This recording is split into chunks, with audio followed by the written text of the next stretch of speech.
দেখুন দাদা, এইভাবে এই কলাটাকে এইভাবে ধরতে হবে, নিচে ধরে এই যে এরকমভাবে কোপ দিতে হবে, দিয়ে হ্যালো আমার মিষ্টি দর্শক বন্ধুরা, আশা করি সবাই ভালো আছো। আমিও ভালো আছি।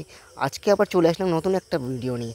আজকের ভিডিওটা হলো সিঙ্গাপুরি কলা। তো এখানকার যে চাষটা পুরো জৈব সারের উপরে নির্ভর করে। তো এখানকার চাষটা নিয়ে আমি আজকে এসেছি। তো এখানকার চাষের মুখ থেকে শুনে নেবো তিনি কীভাবে চাষ করছেন। তো এখানকার যে এক একটা কলার কাঁদি 35 থেকে 40 কেজি করে এক একটা কাঁদিতে ওয়েট আছে। উনি বললো এর থেকে বেশিও হতে পারে। তো আমি বাকিটা তার কাছ থেকে শুনে নিই।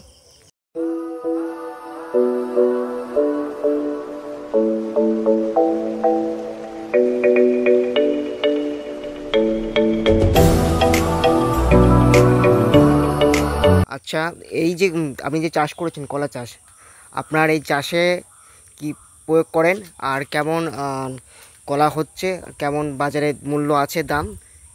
এই খুবই ভালো মূল্য থাকে। শীতকালে প্রচুর ভালো আমরা দাম পাই, এবং গরমের সময় একটু কম বাজার পাই। তার তুলনামূলক আমরা সারা বছরের ভিতরে মোটামুটি ভালোই টাকা লাভ হয় তুলনামূলক। এবং আমরা এতে জৈব সার প্রয়োগ করি, এবং মাঝে মধ্যে পাতায় পোকা লাগে, তার জন্য স্প্রে করতে হয়। উস্তাদ বা হামলা, এগুলো আমরা 16 লিটার জলে 30 ml করে দিয়ে স্প্রে করি। ধন্যবাদ।